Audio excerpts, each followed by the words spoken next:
So we've talked in chapter 12 about psychological disorders and the etiology and symptoms of them, and a little bit about the DSM and diagnosing process. Therapies in this chapter, we're talking about different types of treatment options. How do we go about helping people that have psychological disorders or just people in need? You know, I work in outpatient clinical setting where it's just your average people that are coming in for anxiety, depression, or family issues, or just things that not major psychological issues. So we'll be looking at both here, for some of the major things and some of the things for family problems or chemical dependency, or whatever that might be. So anyways, looking at biological, that's the first type. Biomedical therapies is sometimes what it's referred to. You've got drug therapy, electroconvulsive, believe it or not, is still around, psychosurgery. And drug therapy is probably the number one biomedical therapy that we use today, and it's no surprise. I think the most of y'all, if we haven't taken some type of psychotropic medication ourselves, we know somebody close to us that has, and they're that prevalent. They can be that helpful. Also, there's controversy about them being overprescribed. I totally understand that. Drugs are here to stay, though. Revolutionized mental health care in the 20th century. We had this first generation of antipsychotic drugs that came in the 50s and 60s that just changed the way we view things. And it only increased in the 70s and 80s. We had no options with schizophrenia, for example, here in the antipsychotic drugs. They diminished the voices. They helped with delusional thinking. There was no doubt that they were doing something that they had not been able to do before. So it continued to grow from there. Anti-anxiety medications, commonly known as tranquilizers. I don't know if we use that a whole lot, but they bind to receptor sites of neurotransmitters that become overactive during anxiety. Benzos, as it says there, are the anti-anxiety drugs that generally offer the greatest relief for anxiety symptoms, though these drugs are potentially addictive. That's the problem, I think, with the benzos. They work quick and they work fast. Xanax, Valium, Librium being some examples of them. The problem is can people use them responsibly? People tend to like them a little too much, and that becomes problematic. We'll talk about some of the non-benzos as well. We use SSRIs for anxiety, selective serotonin reuptake inhibitors. They're the safest. They've been around in terms of the research on any type of negative long-term effects, not so often. People tolerate them easier. And so their first choice of medicine is probably going to be your SSRI, even though it's not listed here under anxiety. Antidepressants regulate mood through effects of the neurotransmitters. You got the tricyclics, increase norepinephrine, serotonin levels. The MAO inhibitors, they block the enzyme that breaks down serotonin and norepinephrine. So scientists believe that blocking action of MAO inhibitors allows the neurotransmitter to stick around and help regulate the mood longer. So the MAO inhibitors are not as widely used as tricyclics because of potentially they are more harmful. Yeah, we worry about them a little bit more. If you look at selective serotonin reuptake inhibitors, Paxil, Zoloft, Prozac, increased prescription of these drugs reflect the effectiveness in reducing the symptoms of depression with fewer side effects than the other ones, and that's why they're so common. They can include, some of the side effects can include insomnia, anxiety, headache, impaired sexual functioning, and produce severe withdrawal symptoms if the individual abruptly stops taking them. That's why you're supposed to wean off and not just go cold turkey. Lithium is used especially in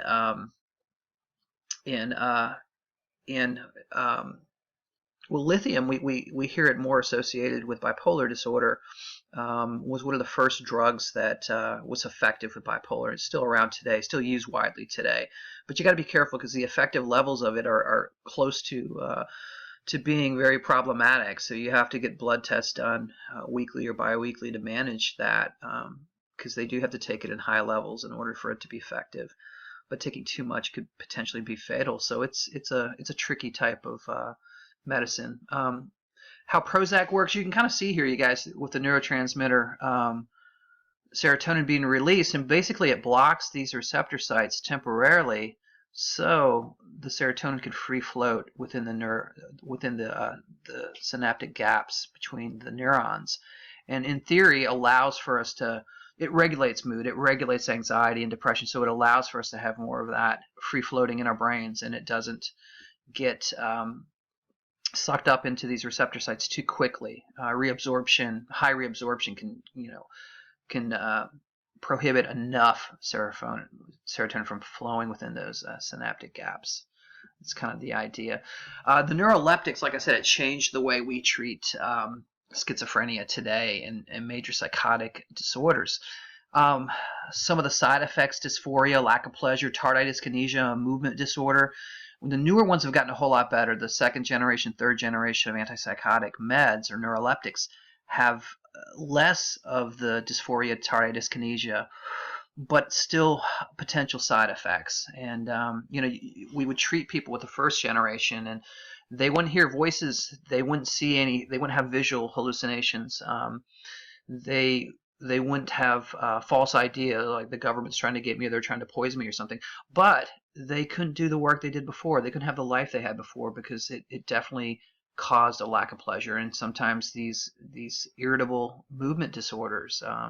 We used to have pill rollers where I worked, where they'd move their fingers back and forth as if they were rubbing a pill between their fingers. It was a form of tardive dyskinesia that did not go away even after stopping the usage of a neuroleptic. Now, these were older folks that had been on the early neuroleptics. The newer one's supposed to be a little bit better. ECT, or electroconvulsive therapy, commonly called shock therapy. Goal is to set off. We want to produce a mini seizure in the brain, a controlled mini seizure in the brain. And we don't know why it seems to regulate functioning within the brain. It's almost like hitting a reset button. There's different theories about why it seems to help, but nobody knows exactly. And they use it mostly for major depression these days, sometimes with bipolar disorder. Usually a last-ditch effort treatment. We've tried medication, we've tried therapy, and they don't respond to it. So there are different places you can actually have inpatient or you can have outpatient ECT administered. And I know it's a serious kind of treatment, and there's some ethical issues that kind of come into play here, but we found that if it does work, and it doesn't work on everybody, but when it works, it's almost miraculous. The effects people will share is that, wow, I don't feel the cloud. I don't have the cloud over me. I actually feel some hope for the first time in many years. So can be really a great treatment. But I know it's a tough question, or it's a tough decision, I guess, to go this route with treatment rather. Psychosurgery, irreversible removal or destruction of brain tissue to improve adjustment. The prefrontal lobotomy is the classic type of psychosurgery. We used to call it a lobotomy. You can see the information here on Walter Freeman. He used to basically go around and show people how to do his procedure in the lobotomy mobile in the 50s and 60s, and it was very indiscriminate, and he felt like this was the solution.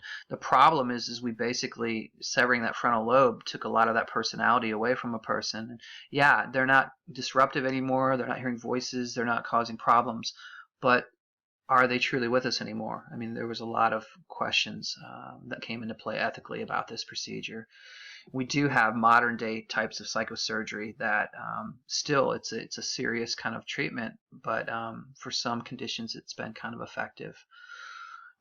Psychotherapy, non-medical process, helps individuals with psychological disorders recognize and overcome their problems. Some of the approaches, psychodynamic, humanistic, and we'll talk about these different ways.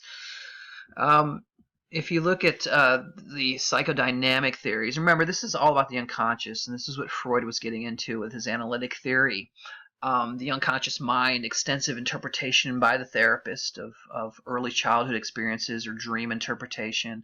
Basically, they're trying to help you float the iceberg up to where you can capture more of your unconscious conflict.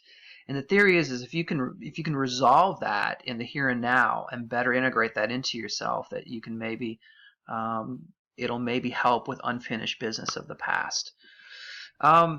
We talked about dream interpretation in an earlier chapter in Freud's theory of dreams. Free association is Freud throwing out different terms to you, and the first thing that comes to mind, you would repeat, you would just say it, and basically felt like we were tapping into the unconscious this way. Person would lie here on the couch, and Freud would sit behind them with a clipboard and do free association or do dream interpretation. A lot relies on the interpretation of the analyst, and some people, this is a criticism that, the analyst, if he looks, he can find.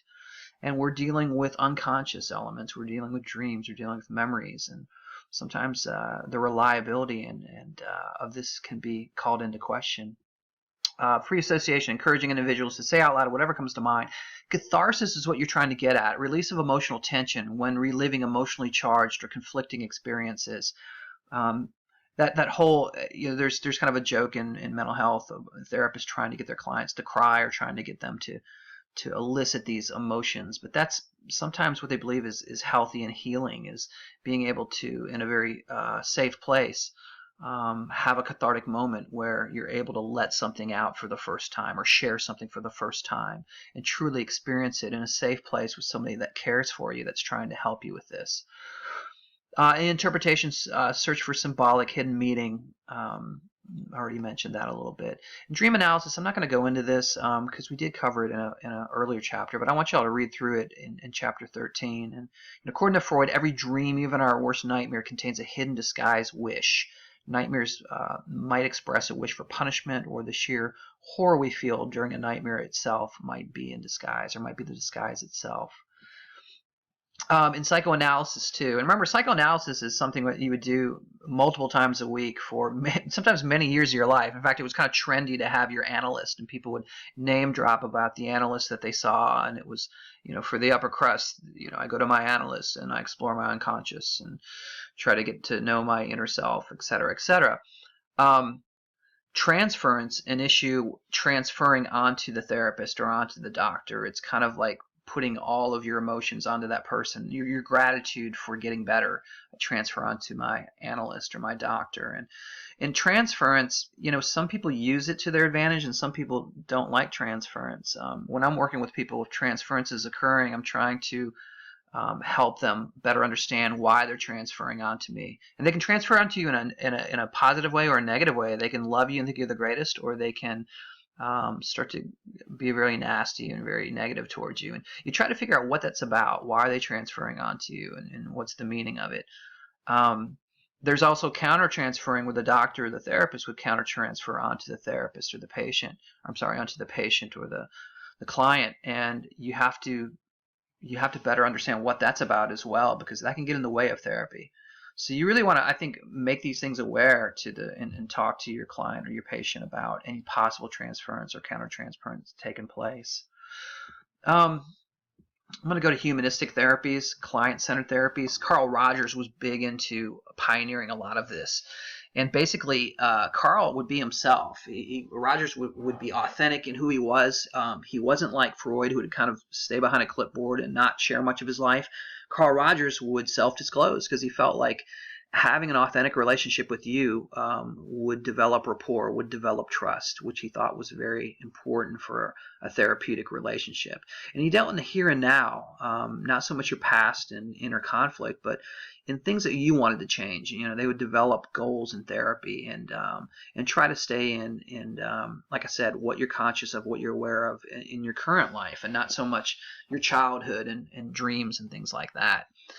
Warm, supportive, improve self-concept, encourage insight. Reflective speech used to mirror feelings. He would repeat things back to you in a different way to see if that he was truly listening, if he was truly capturing what you were trying to express.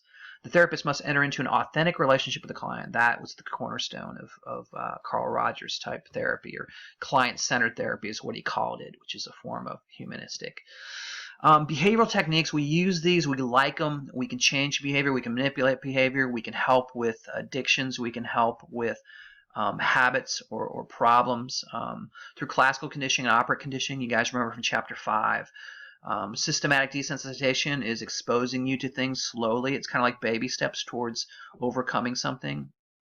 If you're afraid of bridges, we take you over small bridges, larger bridges. And we can do this by visualization in a therapy session, or the therapist can accompany you on whether you're trying to learn how to get over your fear of flying or fear of elevators, and they walk you through. They basically systematically desensitize you to fears, desensitize you to worries, desensitize you to the unknown. Flooding is exposing you completely at one time, and this can backfire. It can go a good way, or it can go a bad way.